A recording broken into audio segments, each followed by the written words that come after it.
But let's go ahead and get started.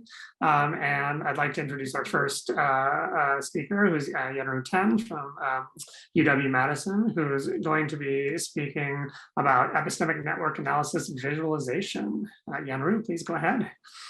Thanks, Andrew, for the introduction. Can everyone see my PowerPoint all right? Full screen, right? Nice.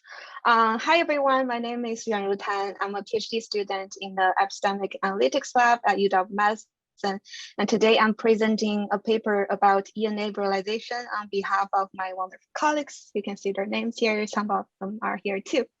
So first, let's look at the basic realization layout that ENA uses. It is called node link diagram. In ENA specifically, nodes represent qualitative codes that researchers use to code their data, and links represent the connections between codes. In other words, the co-occurrence of codes.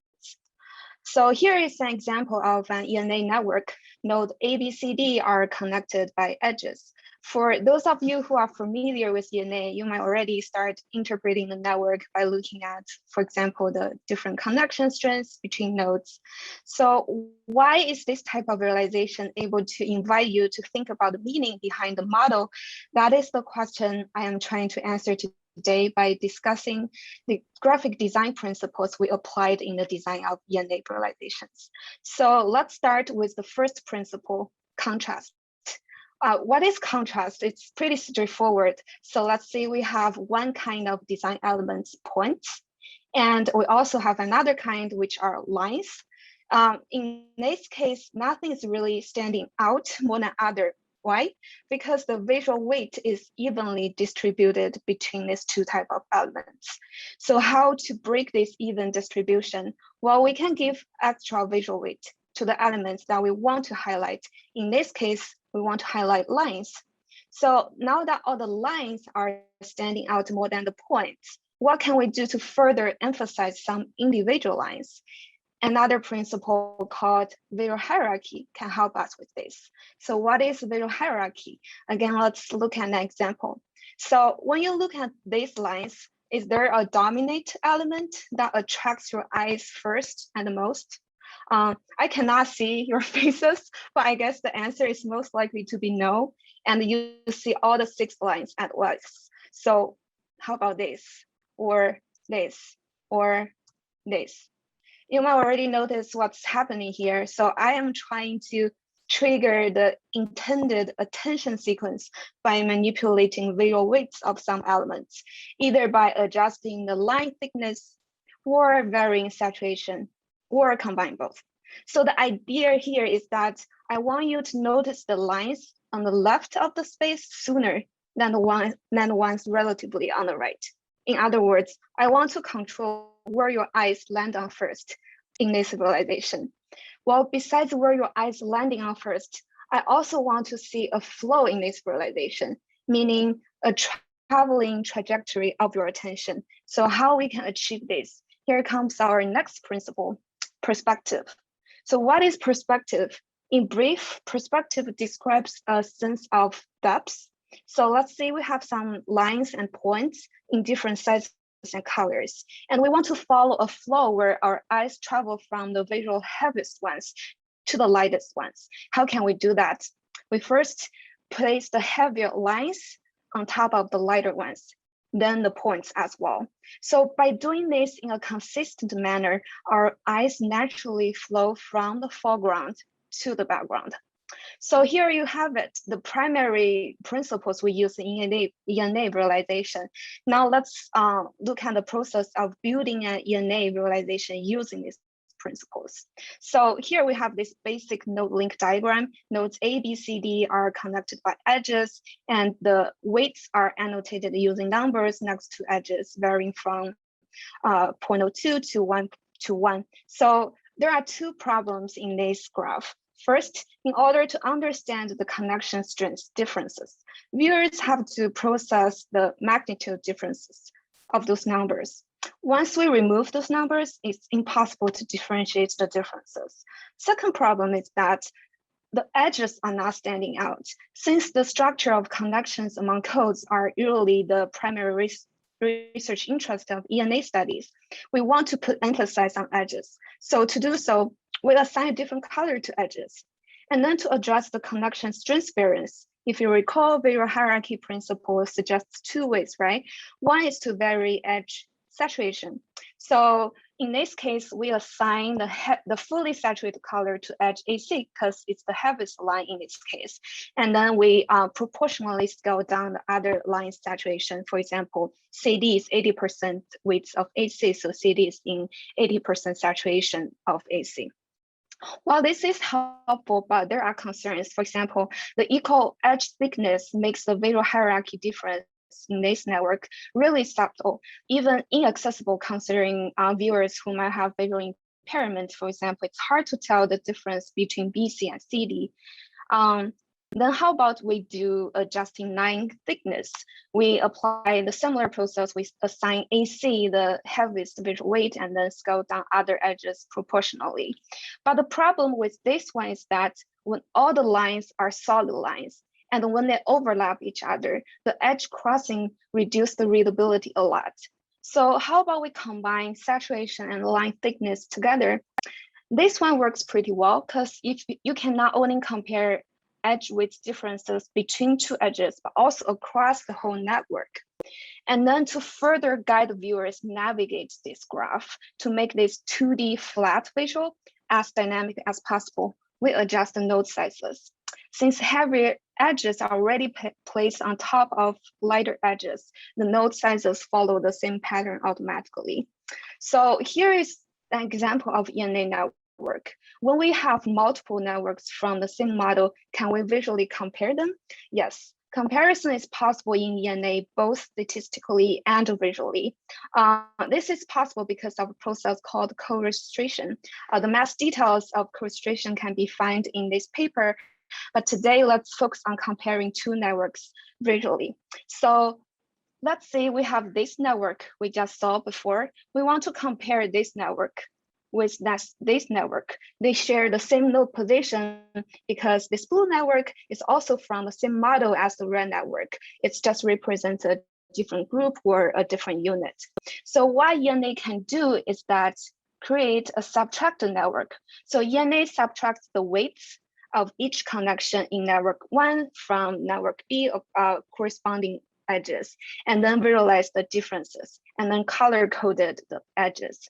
The darker and thicker lines indicate larger differences in connection strengths. For example, in this case, relative to the blue network, the red networks makes more connection between AC and CD. Node position in ENA is also meaningful, but it's beyond the scope of this paper. We can discuss that later. Oh, actually, the 0 points paper might discuss that after my presentation. So that is a very quick overview of ENA visualization. The paper goes in more detail about why some popular visualization layouts, such as force-directed algorithms, cannot fit ENA needs. But I hope this presentation is helpful for you, especially for our newcomers to QE world. Thanks, everyone.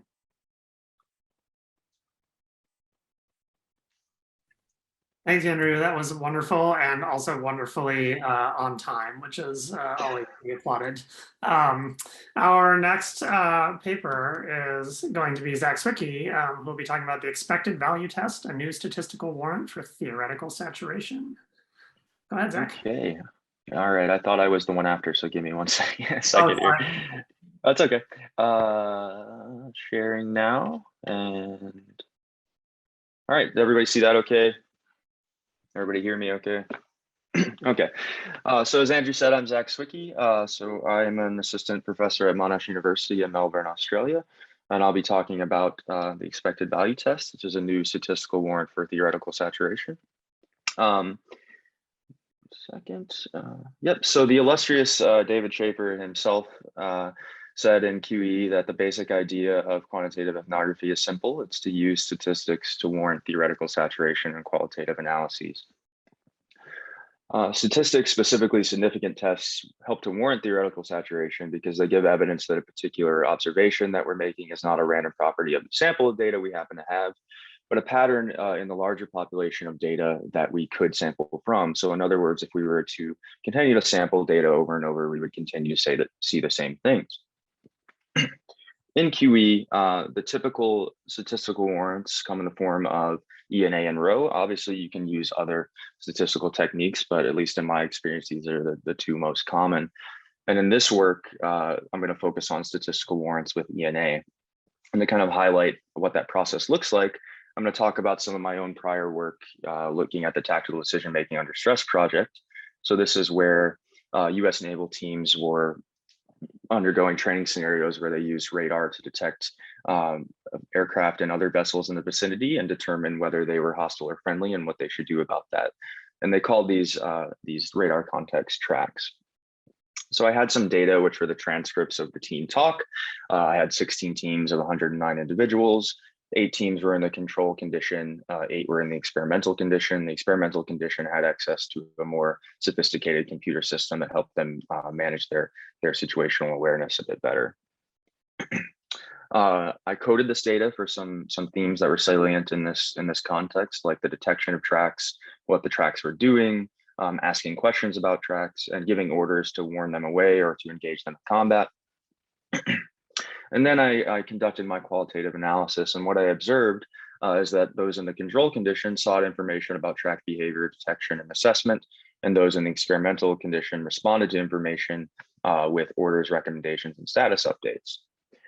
So in other words, I observed these kinds of connections in the discourse. And now I wanted to provide a statistical warrant for these connections. And to do that, I use ENA. So I modeled the data using ENA, and lo and behold, I found that the connections that were found in the ENA model aligned with the connections that I saw qualitatively. So in particular, connections to seeking information for the control group, connections to orders, status updates, and recommendations for the experimental group. And then to put the final nail in the coffin, I conducted a statistical test between these two groups in terms of the connections they made. And I did that using a mixed effects model. And I found that indeed the experimental group made statistically different connections than the control group. The key thing to highlight about this example is that the statistical warrant here is in terms of a test between 2 samples, right? The control group and the experimental group. But what if I had wanted to say something about one sample? So say the whole data overall, or maybe one individual in the data, or just one group. And there we get into a bit of an issue because there's no standard quantitative technique for warranting theoretical saturation in QE for single samples. And we might want to do this in situations where we have limited data. Say we only have one, there are no subpopulations in our data, we have one large sample. Or say we're interested in just describing what's going on rather than predicting differences. So that's another reason you might do this. This is an issue in QE, but in statistics, it's not. So what I'm talking about is the need for one sample tests, right? And so we're pretty familiar with one sample tests. One example is the t-test. So here we take the mean of the sample and test if it's different than some value. Usually we test if it's different than 0 to see if we have some meaningful effect at all. Another example is when we have 2 raters who have coded the same data and we want to compare their agreement. We do that with kappa. And so kappa is in terms of the observed agreement and also the chance agreement. And here chance agreement has to do with what we would get if the raters were to randomly pick a 1 or a 0, and then we were to calculate their agreement. Kappa ranges from -1 to 1. And interestingly, 0 doesn't mean nothing in this case. 0 actually means chance agreement, because it means that if the observed agreement and the chance agreement are equal, we will get a kappa of 0. And we can actually do a statistical test, a one sample test, to see if this kappa is different from 0. So this is relevant to warranting claims in ENA, because just like we can have 2 raters who have some observed agreement and some expected agreement due to chance, when we have coded discourse, the codes can co-occur in an observed rate and an expected rate due to chance, right? Question is, how do we calculate that expected rate? It could be done analytically, but for my purposes, I did it empirically. And so I did that by randomizing the discourse, so what was said and when it was said multiple times, and then averaging the agreement that the co-occurrence rates that I saw there. And so what we're looking for is if the co-occurrence rates that we see are equal to the chance rates, then this is not good, right? We have evidence that we're not theoretically saturated. But if the observed co-occurrence rates are quite different from the average rates that we got on the simulated data, we have evidence of theoretical saturation. So in a nutshell, this is what I'm calling the expected value test. So comparing the connections that we see in randomized data to the connections that we actually observe. To test the plausibility of this method, I had the following research question. So I wanted to know if the EBT expected value test suggests that connections observed in this data overall are theoretically saturated, so viewing the data as one sample. And then I wanted to see if it could distinguish when observed connections were saturated and when they weren't. So does this method have some discriminatory power? If it finds the same thing all the time, we don't have a lot of evidence that the method is actually useful, right? So to do this, first I conducted a qualitative analysis of the whole data. I wasn't looking at particular subpopulations, and I used that, did that analysis using the codes that I described earlier. And then I needed some method for randomizing the data to calculate those randomized co-occurrence rates or those chance rates. And a simple example is if we have our observed data, we can split it by the unit of analysis. Then we can randomize the code, so shuffle the ones and zeros within each of the code columns. And this is to break up cases where codes occur in the same line. Then we can recombine those in the original order and then shuffle the order of the line. So this is for a given unit that simulates randomizing what they say and when they say it. And so we don't do this once, I actually did this over 1,000 times in the simulation. So I had 1,000 simulated data sets that had the randomized lines, and I had one observed real data set. Then for both of those data sets, I applied epistemic network analysis to them so I could measure the connection rates that were in them. So as we know, ENA looks at the co-occurrence of codes within stanza windows, at least in the version that I implemented. And then we create network diagrams out of those co-occurrence rates. In this case, I wasn't interested in the actual dimensional reduction of the space. I was just interested in the connection rates that we saw. So for visualizing these networks, I mapped them to unit circles just to help interpretability. So the kinds of networks that I had were the networks of the observed data, and then an average network for all the simulated data. So if we have all the networks in the simulated data sets, we average them together, what do we get? And then we can actually subtract those. And this subtraction is a bit different because it shows in red the connections that happen more frequently than chance, and in blue, the connections that happen less frequently than chance. So again, we're subtracting the observed network we saw from the average simulated network that we saw. And this is just to help visualize what's going on. But now we actually need to compare the observed models that we got, or observed networks, to the simulated ones to see if they are different than chance, and we want to do that statistically. So to take a simple example first, we have one individual in our data. They have an adjacency vector, and this is what actually gets turned into the network in ENA, right? The elements of this vector are the relative frequency with which these codes co-occurred in the discourse. We actually normalize them to the unit sphere to account for differences in amount of talk. So these are vectors, but we can imagine them as points in some high dimensional space, right? So here we can imagine we have that vector that I was just showing as one point in high dimensional space, and that's from the observed data that we had. That is that unit's actual vector from their real data. But we also have a set of simulated vectors for that individual, right? Here I'm just showing 6, but in my case, I had over 1,000. And so the question is the observed network that we saw, the observed vector, different from the simulated one? And to figure that out, what we can do is we can calculate the average of the simulated vectors, so their mean position. And then we can calculate the distance of each of those simulated vectors from their mean to create a distribution of those distances. And this is just what we call a null hypothesis distribution. So we have a distribution, it has tails. We might want to look at the 95th percentile of that, for example. And now to see if we want to see if that observed point is in this distribution. So what we do is we calculate the distance from the observed network that we have to the mean simulated network. And if that distance is outside the 95th percentile of the simulated distances we saw, then we say that these are significantly different. There's evidence of theoretical saturation. However, if it's less than the 95th percentile, we say that they're not significantly different. So I might have flipped my words there. We're actually looking for cases here to see, no, I didn't flip my words, sorry.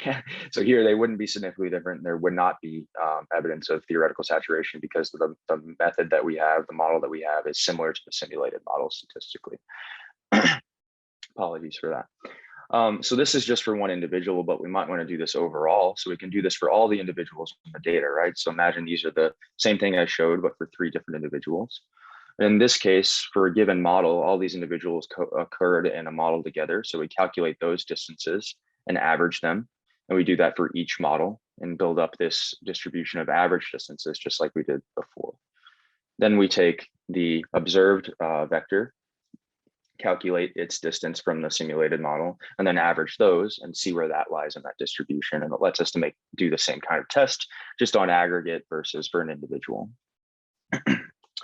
So I know I'm over time here, so I'll try to speed up. So for our first research question here, we were looking at, are the connections theoretically saturated overall? And so the qualitative analysis showed that we had some connections between detection and track behavior and deterrent orders and detection. That's what came out to me in my qualitative analysis. If we look at the networks on the network for the observed model is on the left, the average simulated network is on the right. We can't really see big differences here, but if we subtract them, we see that there are lots of connections in blue, so they occurred less frequently than chance. And in particular, those ones that came out qualitatively, detection and track behavior, deterrent orders, and track behavior show the most. If we look at the EVT test for that, we see that here, the distribution of average distances of the simulated models, that's the distribution we're seeing in the 95th percentile in red. And then we have the average distance from the observed model to the mean simulated model in black. And we see that it's way higher than 95th percentile. So we say that this is different from chance, and we have evidence of theoretical saturation. Now we want to see if we can discriminate. So what we did was we looked at the individual whose distance was closest to the simulated models and the individual whose distance was farthest away, and we conducted follow-up tests on them. So the individual who was highly dissimilar than chance, so they were very different from their chance networks. They had lots of connections between information about potential threats and deterrent orders. We look at their networks. We can see in particular that deterrent orders and track behavior detection in the middle is quite strong in the observed network. And in the subtraction, that pops more, right? So here we're seeing that there are lots of differences between those networks. If we look at their EVT test, again, their distance to the simulated model is much greater than the distance of the simulated models to their mean. All right, so we have evidence of theoretical saturation. For the individual who was most similar to chance, we can look at their data and we see that they have highly connected talk. Their observed and simulated networks are very similar. We see some differences, but these differences are quite light and not very strong, right? If you look at their EVT, the black line, their distance from their observed model to this mean simulated model is below the 95th percentile. So we don't have evidence that these connections are theoretically saturated, even though we observe these connections in the data. So to wrap up here, I think the most interesting thing perhaps about this is that the case where we did not observe theoretical saturation, at least statistically, maybe it points to some features of discourse that could indicate when theoretical saturation is achievable. So in particular, in this case, the speaker dominated the discussion. They actually talked more than anyone else in the data, and they were very densely connected. So this maybe seems plausible. So if an individual talks about everything all of the time, they might be less likely to make systematic connections in discourse. But overall, our test suggested that connections were theoretically saturated in the data. We were able to find a case where it was theoretically saturated and where it wasn't, at least statistically. And this shows that this method is plausible for statistically warranting qualitative claims for single samples. So apologies for going over there, and I will end.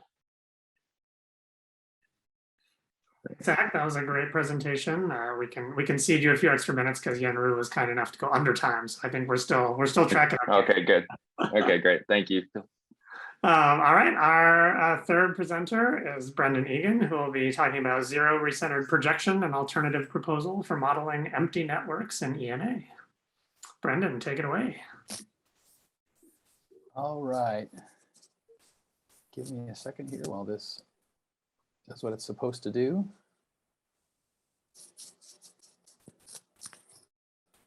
Thinking. There we are. Give me one more second to switch one other setting. All right. Can you all see my screen and not my notes? Oh, see, all right, excellent. At first not, and then the grand reveal, excellent. I'm very happy to be presenting on behalf of my co-authors today, some of which are here with me, which is great, to talk to you about a new proposed method for dealing with empty networks and epistemic network analysis. So I'm going to do something that thankfully Yuan Ru set the stage for me for when she talked about coordinated representations in ENA. So this is something that often trips people up when they start learning about ENA or starting to implement it. But we think here about a network that's kind of the simplest one we could have. It's got 3 edges, all are evenly weighted, right? So all the edge weights are the same, the nodes have the same weight, and the center of mass of this network in red is right in the middle. But in ENA, we actually don't see the centers of mass of the networks, we see plotted points. And those things are never perfectly aligned. So in this case, we see a little bit of a difference between the plotted point in green, which is, again, what we would run our statistical tests on. The plotted points, and it's further away from the centroid. And if it was just one network, that might not be a big issue. We could make these things align easier, but we're doing this for more than one network. So here we see another red centroid. It's a little further to the right because we have more weight over on the right-hand side. You see that edge that has a connection strength of 4. And again, the plotted point is a little bit further away. So not a perfect alignment there. And in a third case, we see another different centroid, again, even further up in the space. But in this case, we actually have less of a distance between the plotted point and the centroid. So there's a little bit better correlation in this case. And one of the things that we typically look at within ENA is the correlation between these plotted points and these centroids. This is a measure of the interpretive validity of a space in terms of the coordinated representation that Yuan Ru was mentioning before. And there's a few papers that you can kind of dive into that talk a little bit more about this, including this one that I'm presenting on. So please take a look. Typically, we're interested in, or we're hoping that our correlations will be greater than 0.9 to be confident that we can interpret a statistically significant result on any given axis in an ENA space. This is like an important feature that we've kind of shared and focused on over the years. And to also kind of build off what Yuan Ru was saying, if we think back to the mathematical foundations of epistemic network analysis paper that was in the last conference, we'll see a network like this. And one of the things that's wasn't focused on in that paper, but we noticed, is that the correlations of the model are not great on the different axes. And since this isn't something that that was a model to think through the mathematics of ENA with, it's not that big of a problem. But if this was your study, you might be concerned, right? We often talk to folks about how do you deal with the fact that your correlations might be lower, and we might want to figure out why that could be. Like, why might I have some issues with that? In this case, we can blame the 0 points. So sometimes in our ENA models, we can have units in our model that don't make any connections between the things that we care about. So in this case, what I've circled in pink here are units who don't make any connections between women, love, death, men, or honor, not at all. And I think more importantly, other than the kind of the mathematics of things, just conceptually, it makes more sense to us. At least my intuition would be, well, why wouldn't you place these at the origin, right? If they have no connections, right, the center of mass, like you'd think would be 0, but even if everything was well balanced, you kind of reduce the connection strength more and more and more, and eventually it zeroed out, you'd think they'd be at the center.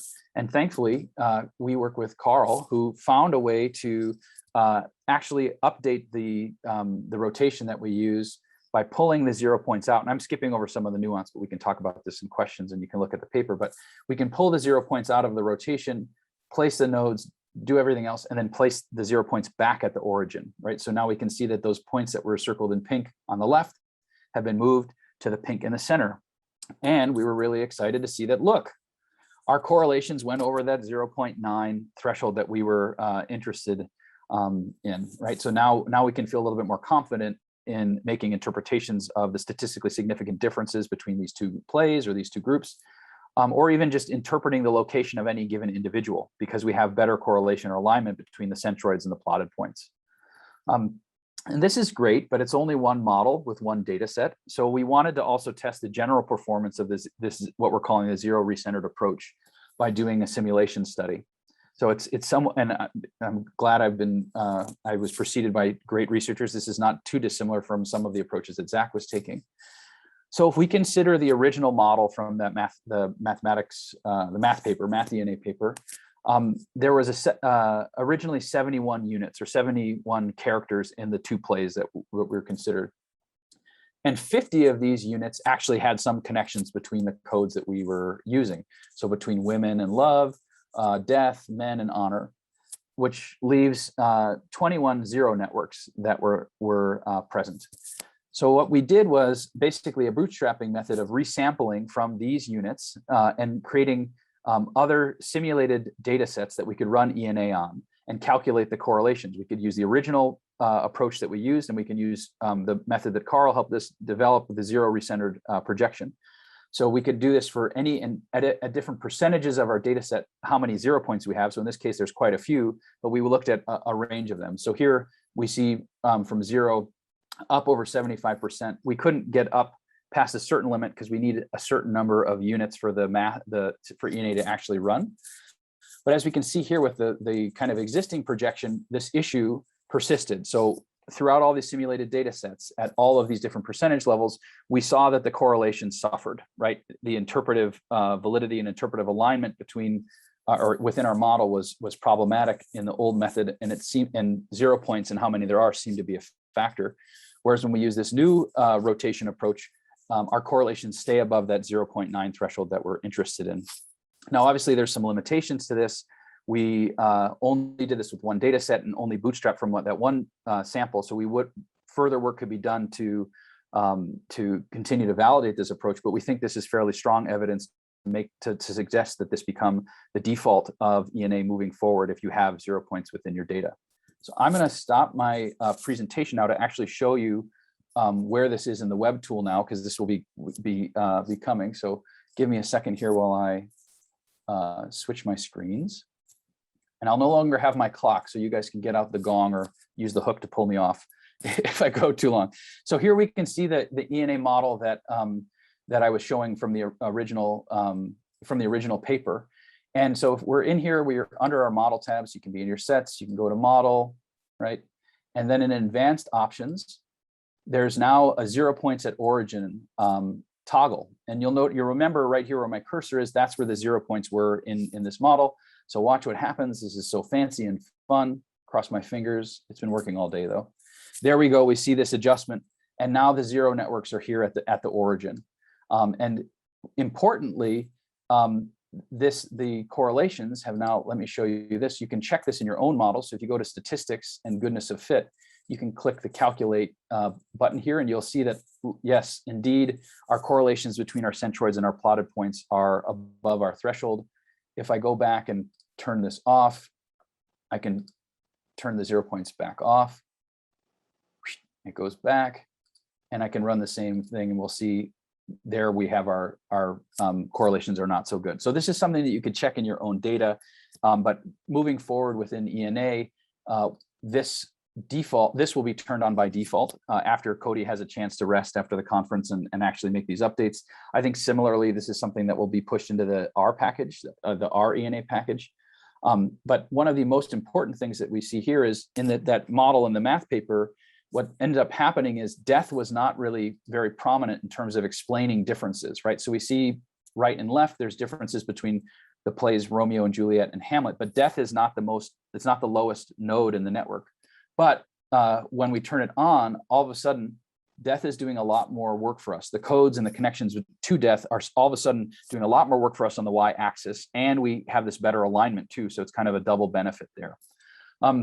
So anyways, I had to skip over a lot of the details, but I wanted to show this this feature in the web tool and also mention that this will become the standard going forward. And I'm hopeful that I was under time too. So we donate a little bit more time to Zach's great work as well, and Sylvie's. Everyone's making me look bad. Sorry. It comes from a place of love because I like to hear you talk. No, thanks. Thanks, Brendan. That was great. And so, yes, without further ado, we have one final paper. So Sylvie Zerga is going to be discussing methodology in the mirror, a living systematic review of works in quantitative ethnography. Take it away, Sylvie. Thank you, Andrew. You guys can see it. Everything's okay. Yes. All right. Okay. So it is my pleasure to talk to you guys about the systematic review that we're conducting. It is a scoping review, and I have a wonderful team, many of whom are here with us today, which is great. As we've heard many times today, QE is a unified quantitative qualitative methodology. Research is conducted on discourse data, which is then quantified, and both of these domains are represented in what's known as a qualitative data table in a human and machine readable format. Quantification is primarily achieved through discourse coding and segmentation. The flagship tool of QE is ENA, which depicts the structure of connections among codes in discourse by calculating co-occurrences of each unique pair of codes in a given segment of data.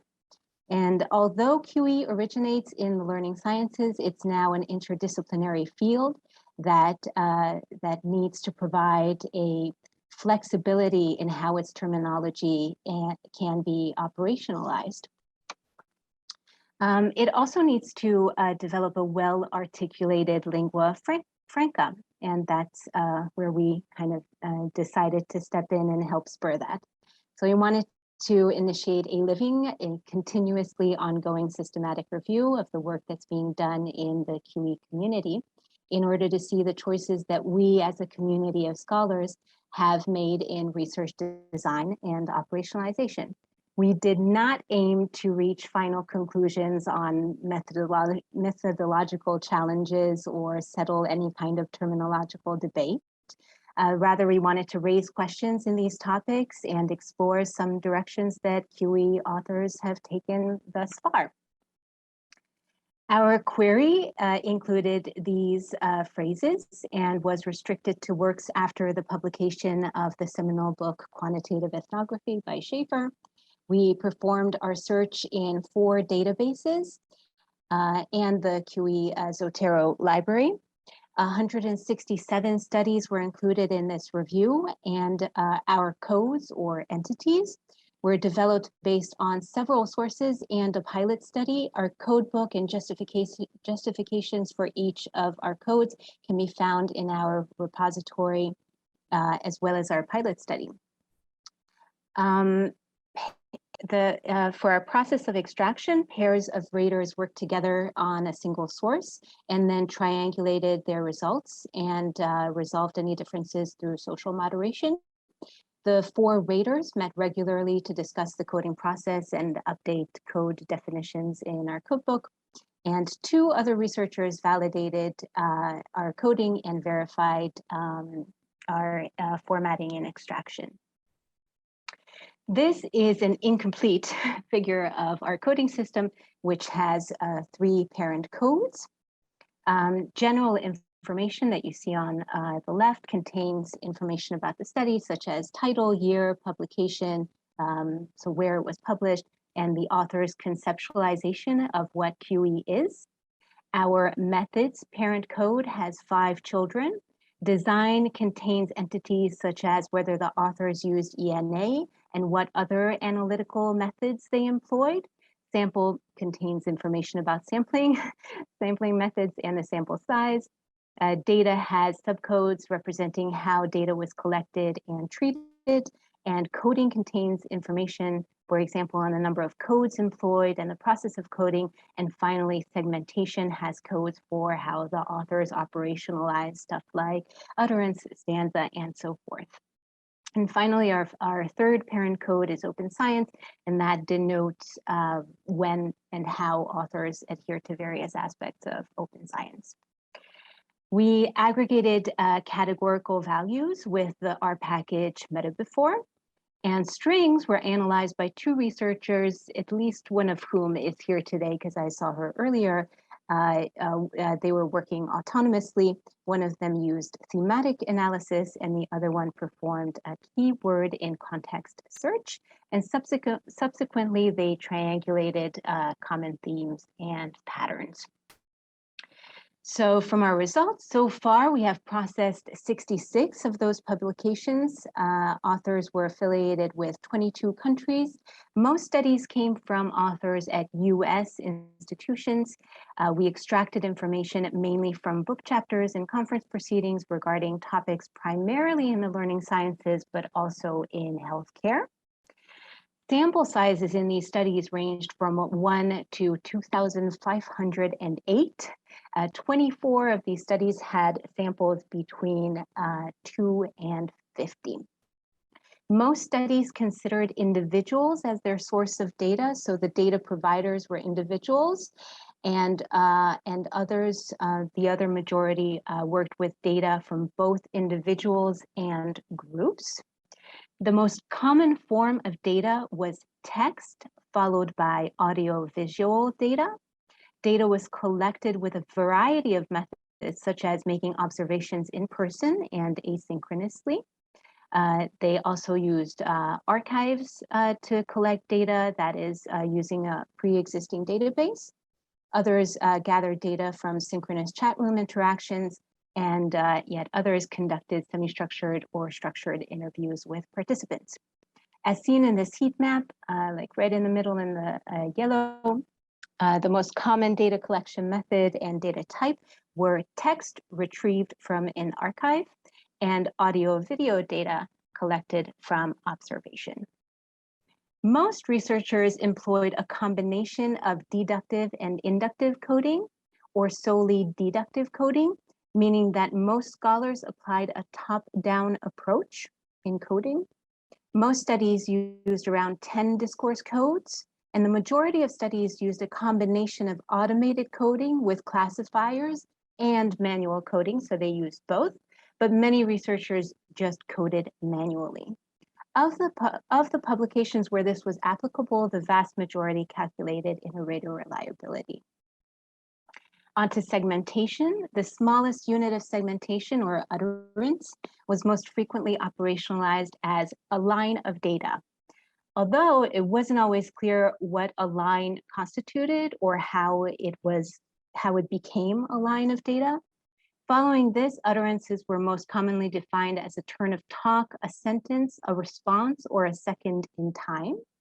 The majority of studies conflated stanza as a form of segmentation with model parameters, such as stanza window and conversation. And most frequently, if we looked at how people define stanza, it was with a moving stanza window of 3 to 7 utterances. And others define stanza as steps in a process, phases in a task, lesson plans, or questions from an interview guide and their follow-ups. 50 of the 66 publications employed ENA, so the vast majority. Apart from ENA, other analytical methods were employed, such as process mining, sequential pattern mining, latent semantic analysis. Most authors equated QE with ENA, and ENA was used to define QE, and QE was used to define ENA, so it's recursive. And not only are ENA and QE often conflated as a means for conducting research, there's also an uncertainty in whether QE is a novel field, a methodology, or a tool.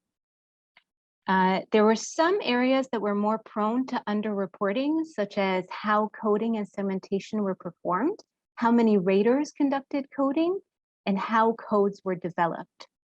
Most notably lacking was reporting on how segmentation was performed, which is also an important part of QE research. In the discussion, we'd like to touch on some questions that arose during our research process and interpreting our results. Firstly, often we did not find explicit information needed for extraction, which brought us to consider whether there's a minimum set of methodological details that should be included in QE publications and whether our codes sufficiently capture that. This is something that we actually touched on in the keynote as well. Very, very interesting topic. So what would these entities or codes be, and how should they be formulated within QE? Reflecting on a sample and a study that was done last year by Kalissa et al., they note that 44 out of 60 reviewed studies in QE had a sample size of less than 100. And they argue that this small sample size can lead to challenges in drawing conclusions and integrating statistical approaches, as well as the small sample size may affect the application of QE at scale. But one could also argue that this is not an issue of sample size, it's an issue of sampling. So if the sample was not chosen at random from a target population, then it's not the sampling procedure that prevents generalization to a wider population, but the sample size, so it's not the sample size, it's the sampling procedure that should be questioned. So what does this mean in terms of generalizability and transferability in QE? And how can we determine what a fair sample is for QE studies? So most researchers, as I mentioned, calculated kappa, and this is the last sort of area of questions that I want to touch on in the discussion. So most calculated IRR where it was applicable, but apart from code validation through agreement between two raters with this specific measurement, what do reliability and validity mean in QE? Schaefer and Ruiz argue that validity in QE should be conceptualized in terms of fairness to theory and fairness to community and to data. According to them, when a single rater is coding, they need to demonstrate their understanding of a construct through the definitions that they give for those codes, and show fairness to community by being clear in their positionality and their emic understanding, and their fairness to data with examples from the data. But how can we evaluate one's understanding of theory and whether their code definitions align with it, or whether they should align at all?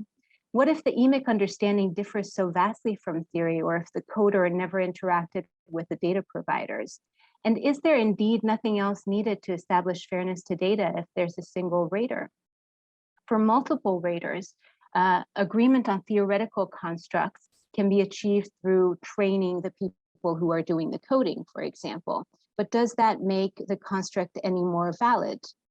Does belonging to a community, addressing this second point in Schaefer and Ruiz's paper, does belonging to a community under scrutiny really increase code validity? And does this help in the coding process as well? Or do we run into the risk of what Erickson calls home blindness, so that we kind of take our own assumptions for granted? And finally, what happens to fairness to community when data providers are not actually arranged in a community in the sense that we usually think of communities, and not really interacting with each other? So, lastly, touching on the conflation of QE and ENA, one reason for this might be that people learn about QE through ENA, and ENA is definitely one of those tools where it's most clearly articulated what QE is and supports QE work. But how can we define QE and distinguish it from other methods and methodologies? And what are the implications of defining a methodology with a single tool or tools that are closely related to each other, such as threaded ENA and directed ENA? And if we were to develop other tools to model data within QE, then what would the characteristics be or principles be to do so? Our study had several limitations, of course. For example, we have relatively few entities or codes, so we need to further specify our coding. And this is one of the reasons why I disclosed some methodological questions earlier. And another limitation is that we are still unclear on how our current results generalize to our entire sample. It's still a work in progress, but we hopefully, we hope that the study itself sparks some productive conversations around the tenets of QE as well as QE methodology and terminology. Thank you very much. And we just want to let you know that you are welcome to join this initiative if you want to. We're always looking for new team members.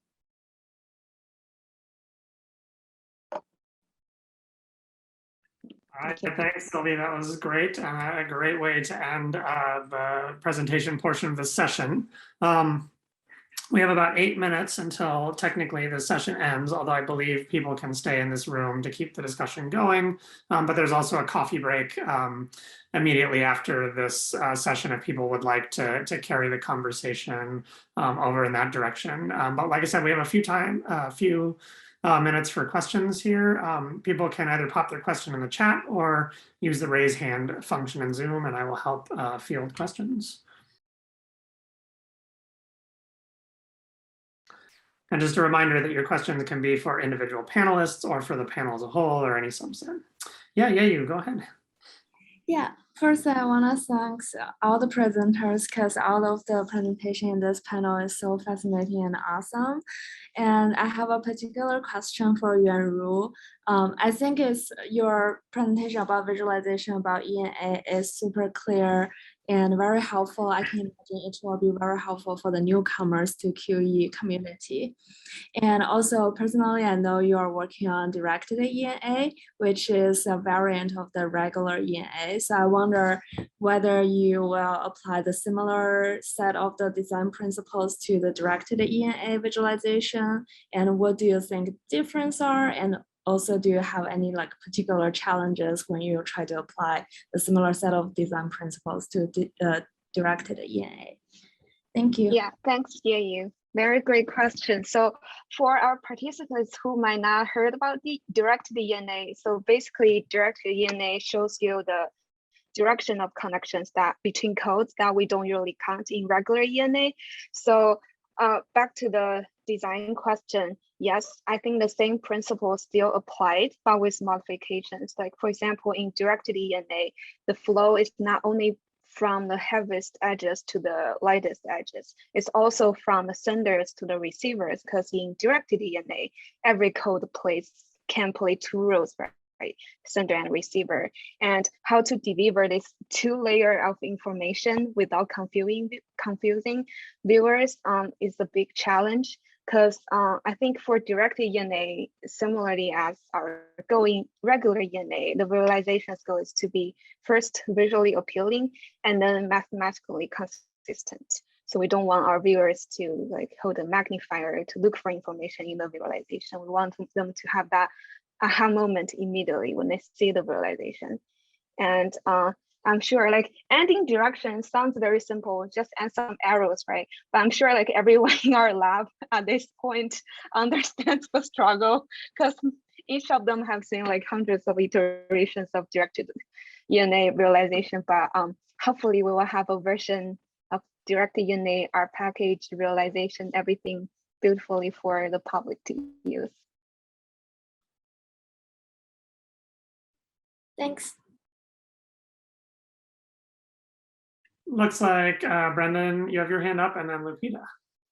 All right, I'll go really quickly. I might have missed this, Zach, because I was stressing about giving my presentation, but in the expected value ENA, when you calculate the expected values, you can do this both at a once for a whole model, or what's the difference between saying an expected value for a group versus expected value for an individual? Yeah, so for the individual, so you have an adjacency vector, their observed adjacency vector, right? Yeah. On the observed data. And then you can make adjacency vectors on every iteration of their simulated data, right? And then you can average those vectors together to get the mean, right? And that's what we're actually finding the differences between, right? So for the individual, their expected value for their connections is the averaging of those simulated line weights for them. And you could simulate it, but you could also simulate for a group or for a whole model, for instance, if you wanted to, right? Yeah.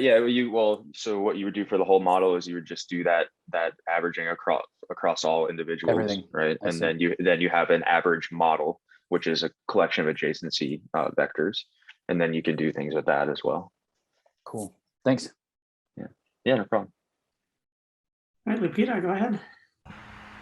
Thank you. Well, these were all amazing presentations. And as I get more familiarized with QE and ENA, I greatly appreciate. This question is mainly for Sylvie, but if other panelists want to answer, I'm curious to learn more about the interpretation of the amount of variance that the two axes represent. So I was wondering if in the systematic review that you conducted, Sylvie, if this was something that you also considered, and the interpretation for this in different studies. So interestingly enough, this is something that came up with with Andrew in a conversation that we had not long ago, whether you can actually compare models in that way, right? So we're doing a study where we have we applied 3 different sets of codes on the same data, and now we have 3 different models, right? And the question is, am I afforded the opportunity to compare those 3 models to each other, even within one study, not even going outside of the study, right? It's the same data. And the answer is no, but there might be ways to think about those comparisons in terms of ratios. The short answer is, and then I'll hand it over to Andrew, I think, to elaborate, is that those, if you create a model with a certain set of codes, then that represents like a space, right? A projection space that's based on calculations from those adjacency vectors and et cetera. Once you step out of that space, it's really hard to interpret distance because it just ends up, it's a different metric in a sense. But Andrew, I'll hand it over to you. Yeah, so there's a sort of a simple answer to the question, Lupita, and then there's like the much more complicated answer. But the simple answer is that those variances that are getting reported on each dimension are telling you. So each of those plotted points, right, as you heard some of the panelists talk about, each of them has a value on each dimension. And it's essentially giving you a sense of like, do the values for those units on that dimension, so how well does that dimension explain the variance in those units in their structured connections, right? And so we have different ways of taking, I forget which panelist was talking about, these are sort of vectors in high dimensional space. We have various ways of taking those points and reducing them down to just 2 dimensions to explore them on. But the broader question is whether that variance explained actually has any broader meaning. This is what Sylvia and I ended up getting sort of a deeper discussion on the other day, and that's sort of a much longer discussion that we'll probably have to table for a later time. But I want to give a chance to the other panelists to weigh in on that question, and also we have a number of other questions coming up. I'd just add really quickly that in some techniques, the percentage, you're looking for a certain threshold of percentage that you're explaining, right? Some like that can be the case. That's not the case in ENA, I don't think. It could be variance that you care about. So one example could be, let's say you have a large model and you're very interested in, like, say, I don't know, 2 classrooms or something in a larger district or something, or a school, but you really care about them and you want to do a means rotation between the 2 to maximize your ability to see the difference between the patterns in these 2 classrooms. And maybe that only accounts for like less than a percentage of the variance in the overall model, but I care about that 1%, right? And so there's no just standard for the percentage that you must need. This is a conceptual issue, and this is one of the reasons, like, I think Andrew is correct to say that this could be a much longer discussion. But if one of the concerns is it high enough, I would say don't worry as much about that. Ask yourself, is this the variance that I care about within this model, and does this tell me something that I believe is meaningful? That's I think a better analytic way to think about this issue, but it's a great question. And just to jump very briefly on that, like sometimes you don't even need that at all. So in my case, for single samples, I didn't use the dimensional reduction at all. I just cared about what the connections were, right? So there are lots of different decisions that you can make to think about these things. And just one last point as well, just to plug some work that Zach and others have done a lot on, is that, you know, when you are thinking about comparing models, people often do that by using those dimension scores, those ENA scores, as predictors in, say, a regression or something like that. But that also requires that you have some outcome that you can predict, right? And there's a lot of cases where that isn't necessarily available. So the issue of model comparison, when the parameters are different across models, this is the issue that Sylvie and I were discussing, becomes a much more difficult one in some sense, because the typical ways that you would compare models just then aren't available to you, and then you have to sort of think through, like, well, are there features of these models that I can compare without the confounds of the fact that they have different parameters and that kind of thing? And so all of these things are true at the same time, essentially. It's something where it really depends on the details of what it is you're interested in. And certainly, I think, I can certainly speak for myself. You're welcome to reach out to me anytime, but also I think most of us are very open to anybody who's new at using ENA or new to QE. Like, we're all happy to weigh in on specific cases where we may be able to be a little more helpful, because then we can get some idea of the actual models that people are building and why they're building them. All right, Sylvie, I think you're next. Mine's a totally different topic. So if Cody, you want to comment on what we were discussing earlier, then you can go first. Mine was kind of a different topic too. It spurred another question I had for you, Sylvie. But then I was going to ask Brendan a question to explain something, but you can go. That sounds really complex. Okay, so I had two kind of short questions. I think they're short. So for Brendan, I think, but also maybe for Cody. So why wasn't this originally the default to have those at the origin? So that's my first question. And then the other question is more technical, like, do we have access to how many of those scores are co-registered, co-located? Because I keep having to, I catch myself, right, and you have to click until nothing's there, and that's how you know how many are stacked on it. Yeah, that's brutal. Well, so there's a couple of things you could do. If you export the data set and go into our ENA, you can just do you could do a simple, I think it's a row, or I think it's a row sum, but you could add up all of the elements in the adjacency vector, and if they sum to 0, then you know that it's an empty network. The reason that it wasn't the default, and others from the lab can kind of correct me if I'm wrong here, but there's a couple reasons that I can think of. One is, it wasn't necessarily clear that this was problematic, or that we had good warrants for why we would move the zeros somewhere else. When we found out that it was negatively impacting our correlations, that's a good reason, right? And also that as you saw in the simulations that Carl was running, that it's pretty systematic in terms of having that degradation of the interpretation of the space potentially. So it's kind of like if you think about when we sphere norm the vectors, right? Because we're worried if ENA was always just capturing volume of talk, that's not what we're interested in. And I think similarly, the zeros can kind of skew things. Now, you could simply remove these that was the other reason. You could just take them out entirely and not put them back in. But people were concerned about, well, do I want to keep that? What am I losing? If it's not that it's no information, it's 0. They literally didn't make any connections. And there's some people, even Mariah and I were talking about this earlier today. Mariah's like, well, you should just take those out, right, entirely. But other people would freak out if you said that and say, no, I need to know where those are. So that's one of the reasons also we have this still included, but we moved to the default. Yes. So I think did that get at I saw the chat was moving. I couldn't keep up with it. But no, I was just saying Carl wasn't in the lab 6 years ago, and so Carl came up with the solution for how to. Oh yes, that's much better. We were only lucky enough to collaborate with him, not have him as a direct coworker. Yeah.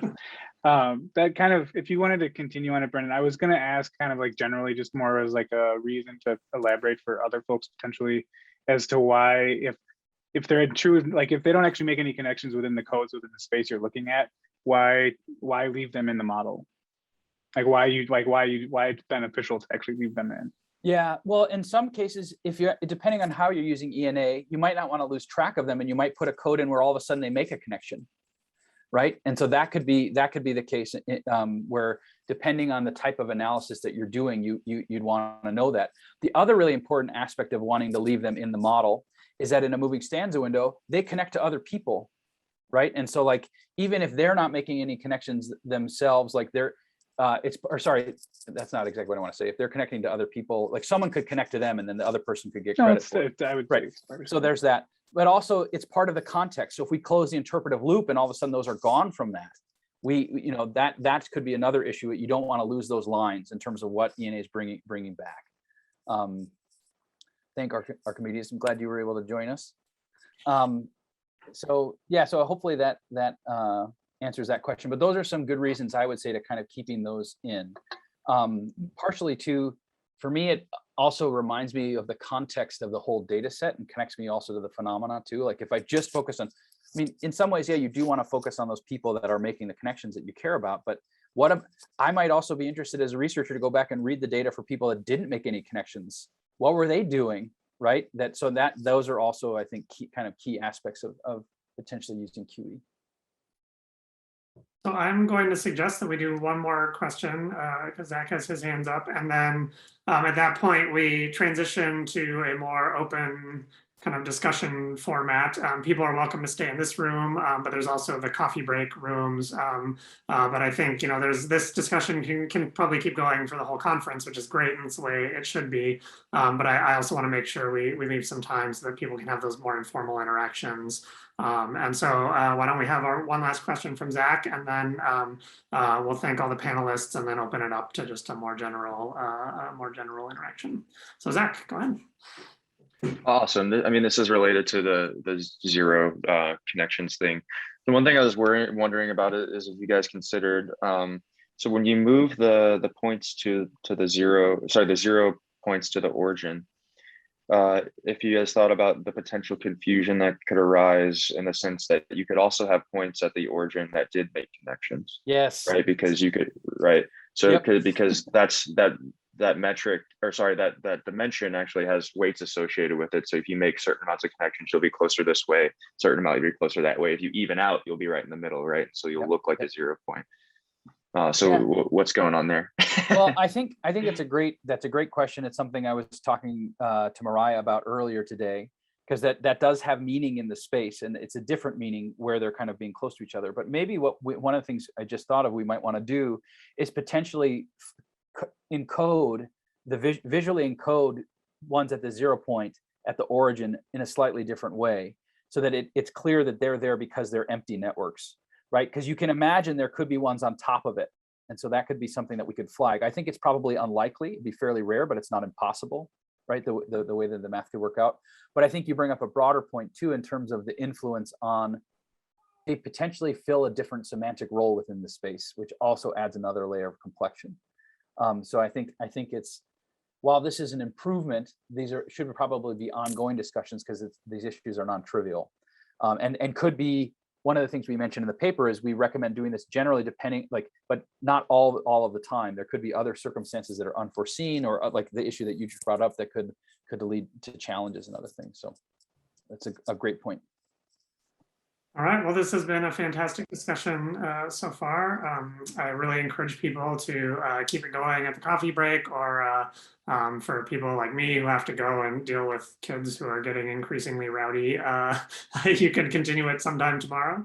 But please join me in thanking all of our panelists for their wonderful presentations, and also for the great responses to all these questions. I think this has been a really engaging panel, and I really thank you all for presenting, and thank you all for joining us.